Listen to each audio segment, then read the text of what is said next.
Art Nouveau is a relatively short-lived movement around the turn of the 20th century that attempted to bring aspects of fine art into everyday life, with architecture being no exception. The style drew inspiration for its forms from nature rather than Greek and Roman tradition in other styles. It attempted to play to the strengths of the new materials at the time, most importantly iron for structure, and similar to the arts and crafts movement, this style made heavy use of ornament. The German word Gesamtkunstwerk, which literally means total work of art, described how every aspect of a building, from its overall form down to the windows, the furniture, and even in some cases the silverware, was designed by the architect to suit the space. If some modern styles could be described as minimalist, Art Nouveau could definitely be described as maximalist.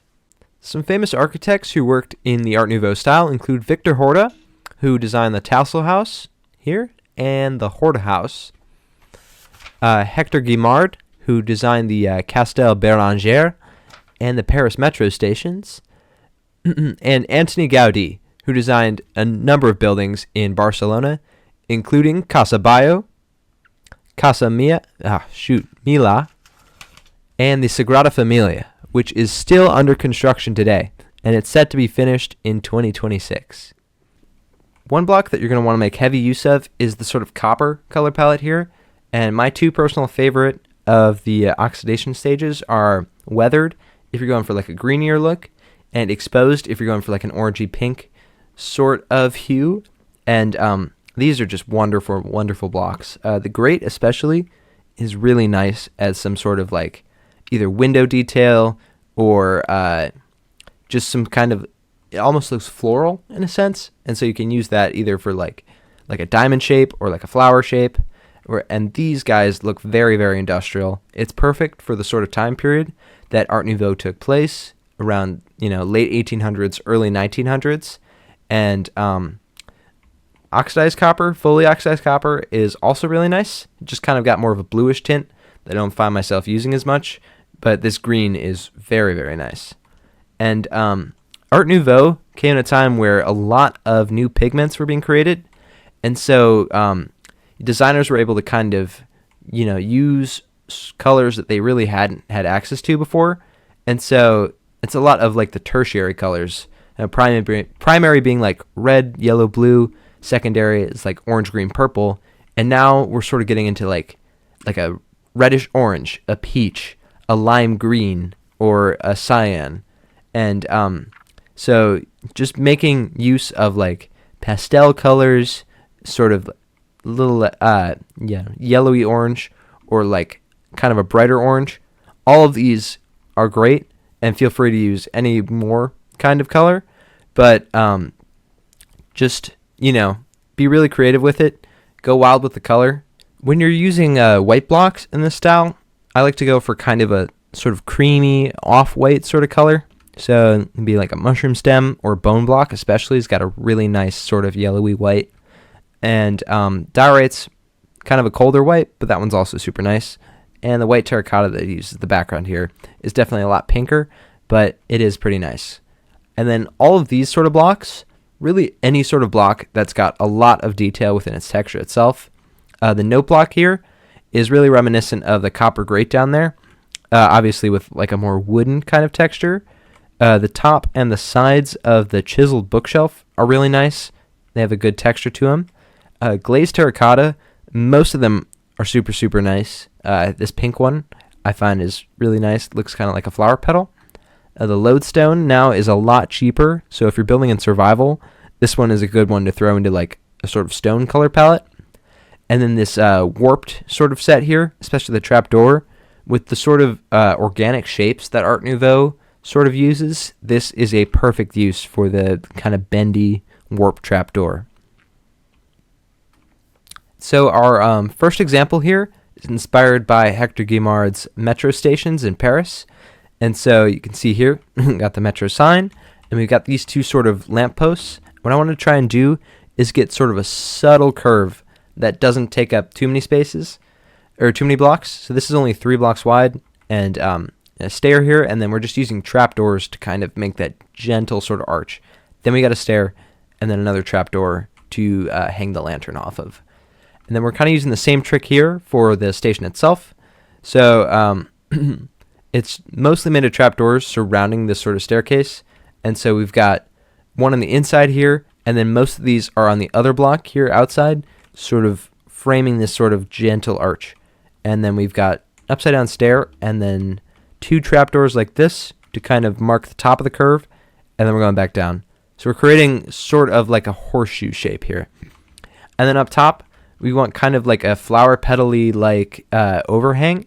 And so this is just another very shallow but sort of, I don't know, expansive sort of curved overhang that kind of marks it off. And there's nothing down here. Whoops. Now, the word I used earlier, Gesamtkunstwerk, total work of art. So every single piece of, whether it's like furniture or, well, we really can't get much more detailed than furniture, but you should pay heavy attention to your interior design and make sure it sort of matches the vibe that you're going with. So here I've used a lot of the cherry trapdoors with the sort of 9 square grid here, and then that's sort of reflected in this window design back here. And now this is 2 layers of trapdoors here. On the front we've got horizontal trapdoors, and then if you squeeze in through the back here, we've got 2 layers of vertical trapdoors on the back. So what this does is create this sort of framed and divided window that we're used to. And then up top we've got these sort of light fixtures, an end rod surrounded by trapdoors. This table is made from stairs and then a line of wool blocks to sort of act as like a tablecloth. And this detail is something that is super nice and relatively new with the addition of the pale moss carpet. And when you place it up against a block, it can either have 1 or 2 tall vines that sort of creep up. And so we've got that all around the perimeter here. So this bottom trim has a, sort of natural pattern on the natural pattern on it. And one thing we're making heavy use of in this room is paintings. And Art Nouveau had a lot of, whether it was murals or artwork, featured as part of the architecture. Now, another sort of feature that you might want to include is a stained glass window. And so this sort of design, doesn't really function the best as like an actual window. But, if you ever look at like an actual stained glass window, most of the time it's sort of frosted where you can't actually like see through it. It's just sort of translucent. And so to replicate that, on the back here, we've got frog lights wherever the pattern isn't. And then that'll sort of let the light come through. And then for the pattern, we've made sort of a rose here, combination of netherwort, glazed terracotta, nether brick for the stem. And then on the other side here, we've got a layer of glass. And this sort of not only mutes the difference in color, but, sort of adds back that stained glass window look. If you're using shaders especially, a lot of them will give you a sort of nice reflection off of this. But even without, it sort of makes the illusion that this is some kind of window instead of just like a mural made out of blocks. And for the design of the window frame, Art Nouveau made heavy use of curves, and so we're going with sort of a semicircular design here. We've got a trapdoor, 2 stairs, and then a trapdoor to sort of round off that corner. This right here is a whiplash curve, and this sort of curve found its way into a lot of architectural elements in Art Nouveau, and it's kind of characterized by this like long, shallow curve that tightens as it gets right to the end, and then whips in the opposite direction, like the crack of a whip. And so it's a very organic, natural shape. And one great use of these is in the tassel house, which I'll throw up a picture of now. You can see it is not only part of like the wall detail back there, but also in the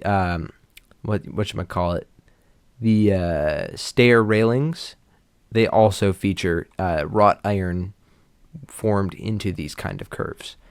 And just get rid of the glass here so you can see kind of a better look at how the shape is made. We get narrow at the end here with the slabs, and then we're sort of getting thicker stairs, and then right in like the heart of the curve, we're using full blocks. And right at the base here, where all the curves combine, we're getting to like 2-3 block width. And so, this kind of gives it the appearance of some kind of funky tree. And in the background here, we're using another gradient, and this one's another like yellowy orange. And to kind of soften this, put the glass back. This kind of not only softens the transition between that top block and the bottom block here, but it also sort of flattens this 2-block depth here where the curve is in front of the gradient, and it makes it feel more like it's just kind of part of one wall. These are some small building fragments to give you some inspiration. This is kind of a curved sort of window design here that was super common. So we've got these trapdoors making like a curved sort of overhang and sill here at the bottom, and we've got slabs in either corner to kind of make that curve sharper at the top. Then we got fence gates in front of a glass window here to sort of divide that up. And then at the top here, the crown, we've got glazed terracotta and glow lichen to create a kind of floral pattern, which ties in with the natural theme and looks really nice at the top of a building. And generally in this style and a lot of kind of the older styles before the elevator was really popularized, you don't really want to go above like 6 to 8 floors, because obviously people are going to have to walk all the way up that. And buildings really didn't grow taller than that until the invention of like a high-speed elevator. So next here, we've got a sharper sort of semicircular curve, and we've got this kind of balcony out front. And for this sort of awning here, we've got trapdoors and then an upside-down stair and then trapdoors to kind of create that within a 3-block space. And up here, we've got this sort of circular window using slabs and walls to kind of frame it. This one here is super detailed, but I'm really, really happy with it.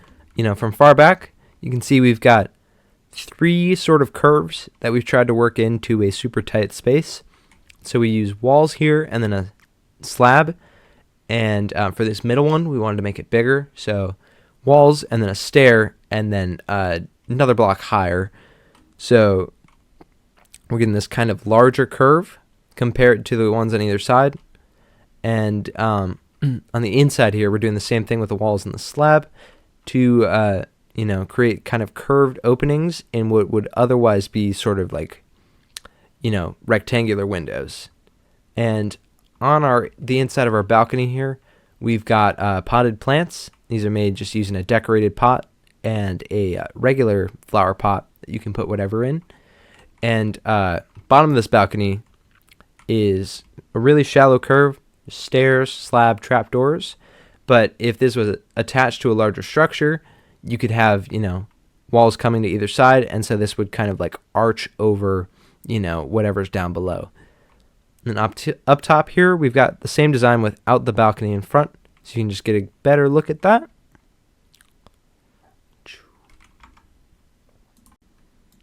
All right, and then finally here, I've got a hopefully 1-to-1 recreation of Anthony Gaudi's Casa Baio, at least just the facade. I didn't really want to do the whole interior, but hopefully this will give you some good inspiration. Gaudi was an absolute genius. So this building was meant to sort of tell the story of St. George slaying the dragon, and so the whole roof line is meant to kind of evoke the curve of a dragon's back, and then the building is kind of sitting atop of these sort of columns here, which show in the original are meant to look a lot like bones of like the victims of the dragon. And Gaudi used a lot of ceramic like waste, broken pieces that he got to sort of create mosaics in his designs. And so this sort of smattering of, we've got like prismarine and purpur and granite and glazed terracotta here, meant to evoke those sort of ceramic mosaics that adorned his buildings. Other details that I included in here, the sort of amethyst is another sort of representation of stained glass. In the original, we've got kind of a purpley blue sort of mixture of glass here. And so from far away, you can kind of see how it looks like a bunch of different pieces that are all kind of glistening in the light. Gaudi, especially in this building, didn't use a lot of straight lines. So trying to recreate those was pretty tricky. But trying to create like curves around these windows and these sort of overhangs were kind of, also curved in shape. And so we're just trying to sort of trace that with our line of sandstone here. And up top here, we've got the curved roof line, which is dotted with these sort of pointed dripstone to create the sort of spikes along the dragon's spine. And we've got this sort of gradient that is featured on the roof here, starting from like an orangish kind of red over here, all the way down to like purple, blue, and then green on this other side. So that is going to do it. If you enjoyed this tutorial and you want to see more, be sure to drop a like and subscribe. And if you have any other styles that you'd like to see me cover, drop them in the comments below. Thank you.